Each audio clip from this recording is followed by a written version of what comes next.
After 3 years of hard work, my wife and I were finally opening our dream coffee shop. We put flyers in every mailbox, including our neighbors. 2 days before opening day, we came in to find our windows smashed, coffee beans dumped across the floor, and the words, "Stay in your lane," scratched deep into the countertops. The security camera caught a glimpse of his truck. When I confronted him, his only response was a shrug and, "Maybe you should have thought about competition before moving in." It took 3 years of our lives to get there. 3 long years of Melanie and me working ourselves half to death. I did drywall during the day, deliveries at night. She pulled double shifts at St. Vincent's Hospital. We didn't go on vacations. We barely even went out to eat. Every extra dollar went into our dream, owning a coffee shop. It wasn't a fancy dream. We weren't trying to become millionaires. We just wanted a place where people could grab a real cup of coffee and maybe sit down without feeling like they were being rushed out the door. When we finally found a cheap little space on 24th Street West in Billings, Montana, it felt like we could breathe again. It was a wreck, sure, busted pipes, bad wiring, peeling floors, but we weren't scared of hard work. We put everything we had into it. Nights, weekends, holidays. If you walked past late at night, you'd see us inside. Melanie on her hands and knees staining wood floors, me up on a ladder patching holes in the drywall. I can still smell the varnish and sawdust when I close my eyes. When the shop was finally ready, we printed flyers and handed them out ourselves. We wanted everyone to know Fresh Start Coffee was opening. We didn't think twice about putting a flyer in Pete's mailbox. He was the guy who owned Ground Up, a small coffee shop a few blocks away. His place had been there for years. It looked tired. Yellowed menus, bad lighting, dusty corners. Honestly, we didn't see ourselves as competition. We figured the neighborhood could support 2 shops. Different styles, different crowds. We were wrong. 2 days before our grand opening, Melanie and I pulled up to the shop just after sunrise. She was humming, holding a box of decorations for the window. I had the keys ready in my hand. Then we saw it. The windows were smashed, jagged glass hanging like teeth from the frames. Inside, bags of expensive coffee beans had been ripped open, the beans scattered and ground into the floor.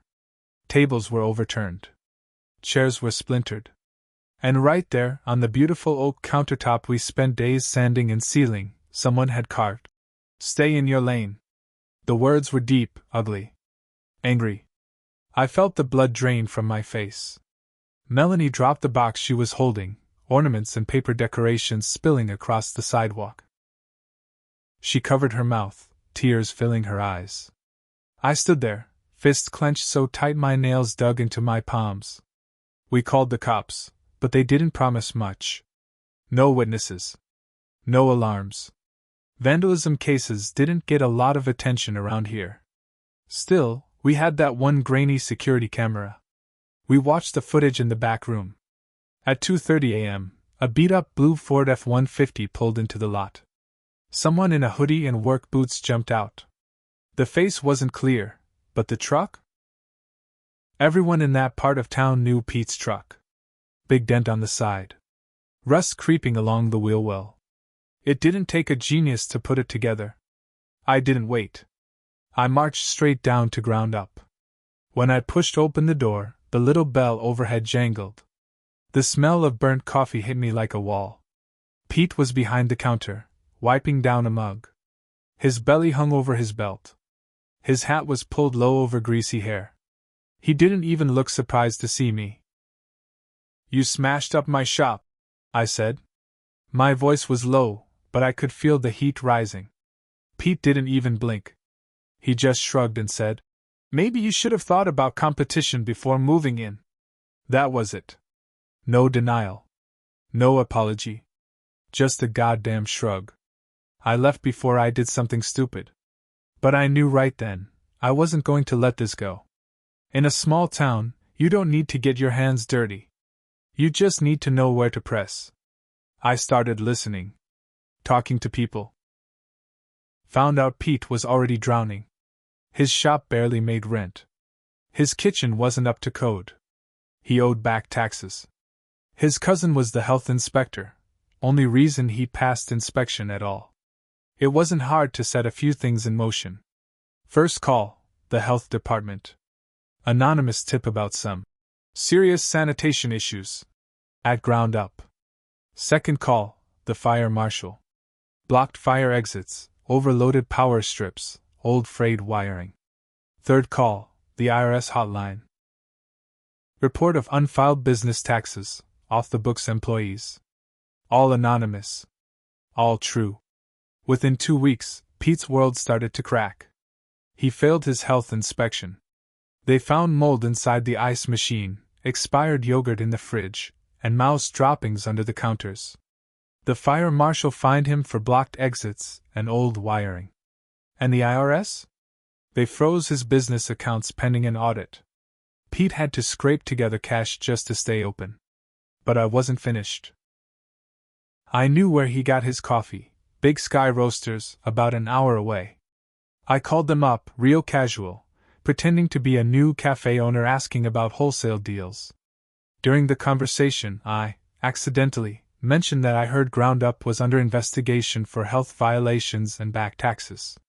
Suppliers don't like that kind of trouble. Within days, Pete's orders started getting delayed. And then cancelled altogether. The shelves at Ground Up grew bare. Customers noticed. They stopped coming. Meanwhile, Fresh Start coffee was booming.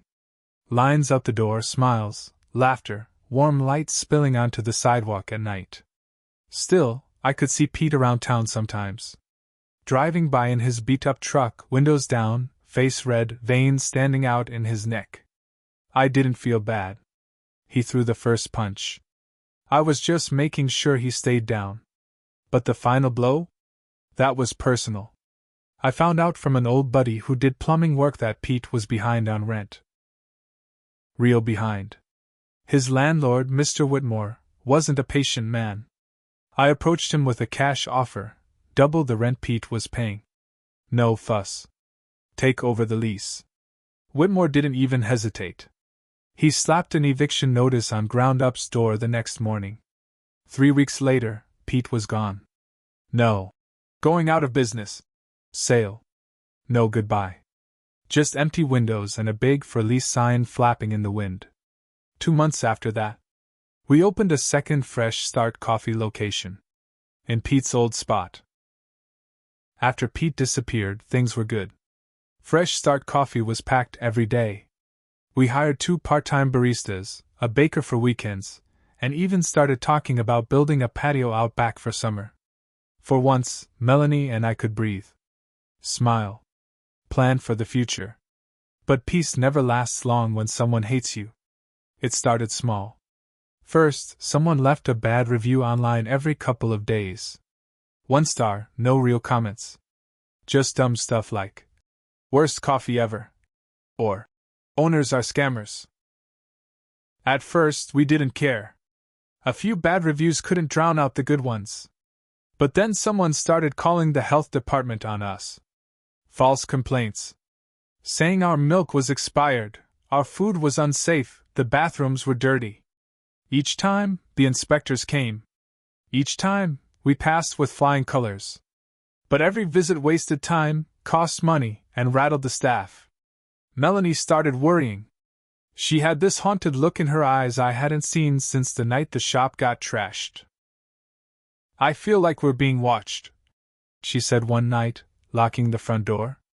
I believed her. Because one night, after we closed, I found tire tracks through the back alley behind the shop. Fresh. Muddy. Our garbage cans were tipped over too, like someone had been digging through them. I had a pretty good idea who was behind it. Pete might have been driven out, but he wasn't gone. Not really. I heard from a guy who knew a guy that Pete was living 2 towns over in Laurel, sleeping on a cousin's couch, trying to scrape together money doing odd jobs. And he was bitter. Real bitter. One night, I stayed late doing inventory. It was just me, the buzz of the cooler, and the soft whir of the espresso machines cooling down. Around 11 p.m., I heard a noise outside. Scraping. Metal on metal. I killed the lights and peeked out the front window. A shadow was crouched near Melanie's car. Something glinted in his hand. I didn't think. I just ran. Burst out the door, shouting. The guy jumped, dropped what he was holding, some kind of razor, and sprinted into the dark. He was fast, but not fast enough. I chased him down the alley, caught him as he slipped on the loose gravel.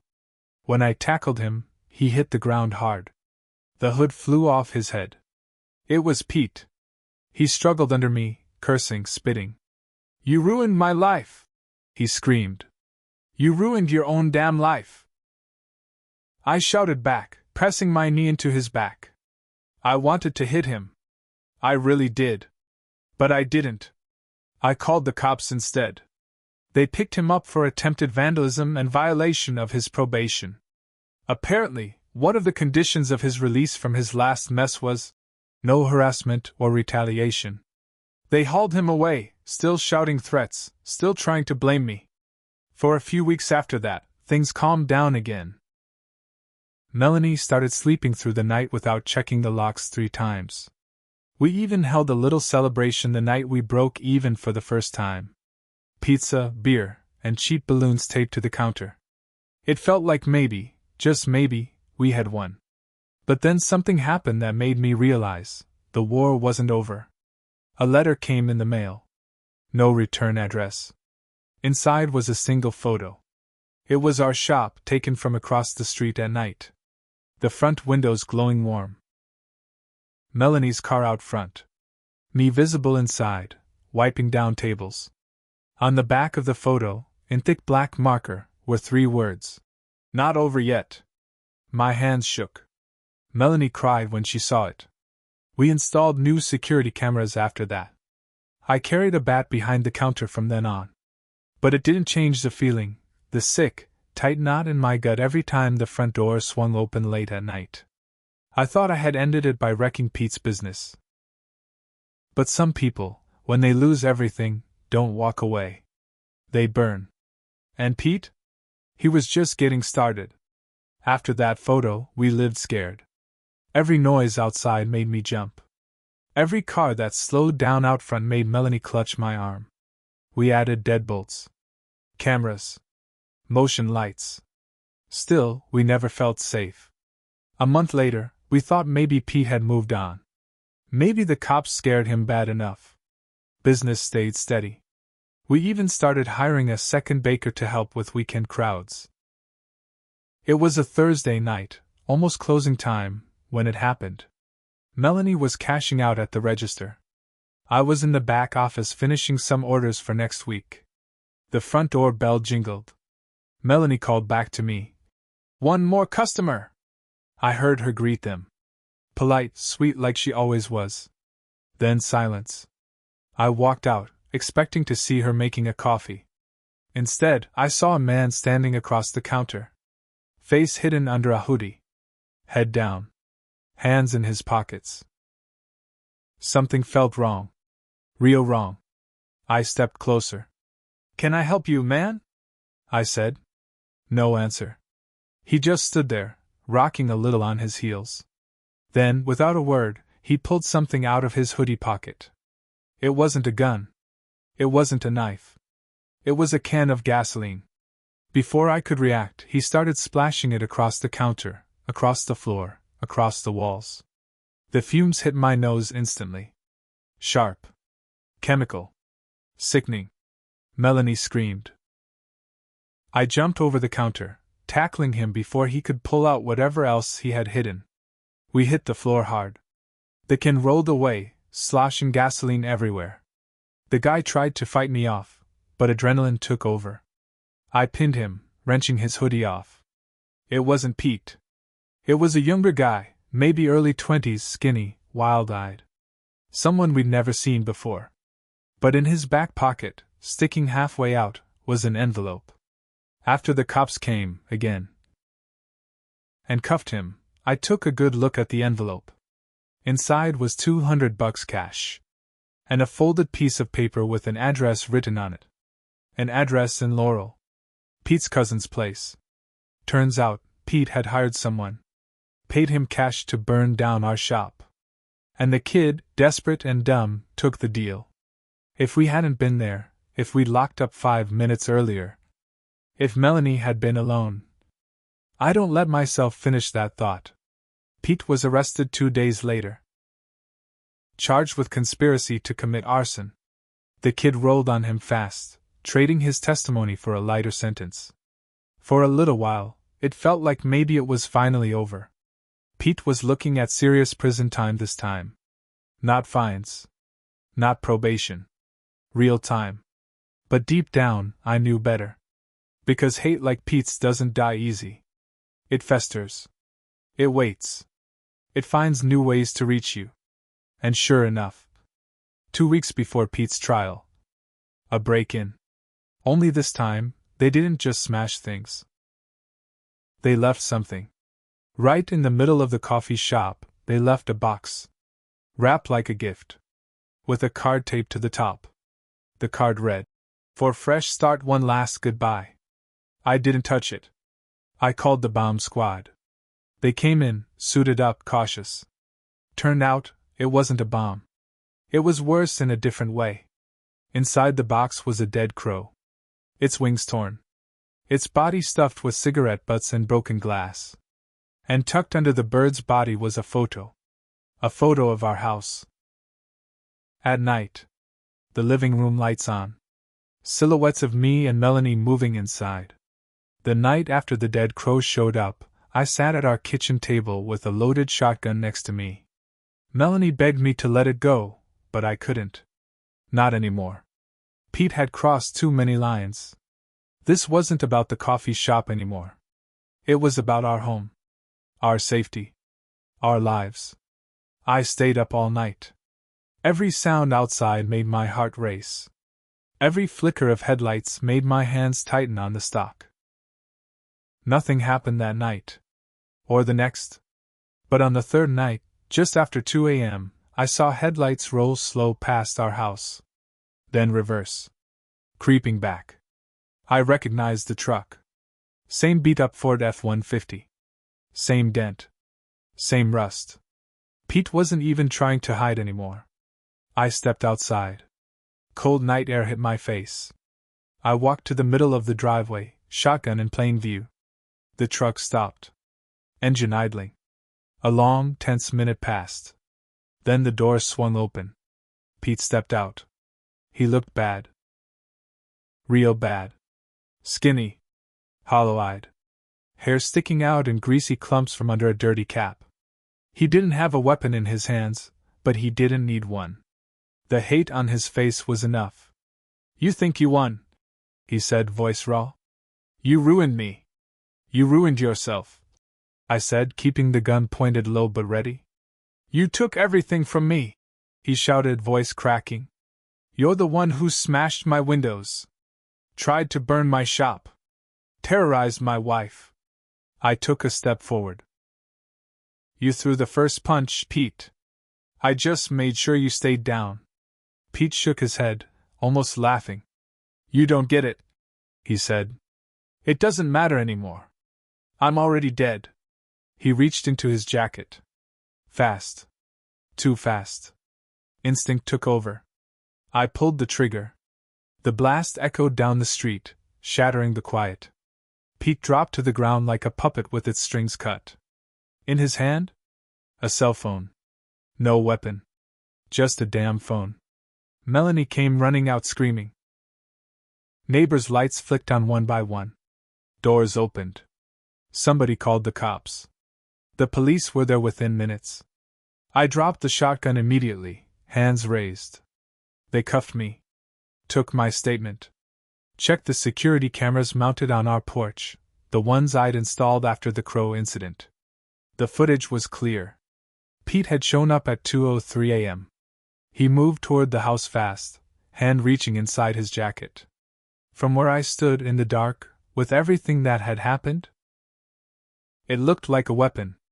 The DA called it self-defense. No charges. Officially. But unofficially? It cost me everything. The next morning, half the town knew what happened. Some people said I had no choice.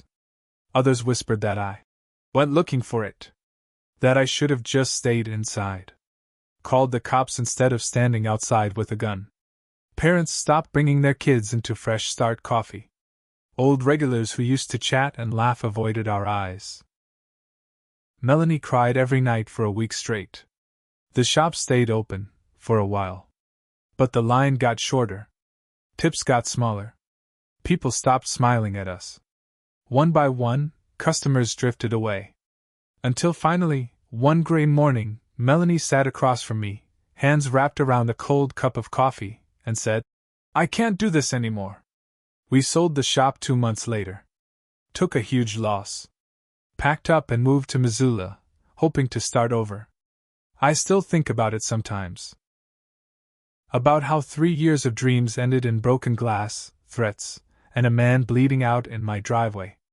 Pete was wrong about a lot of things. But he was right about one thing.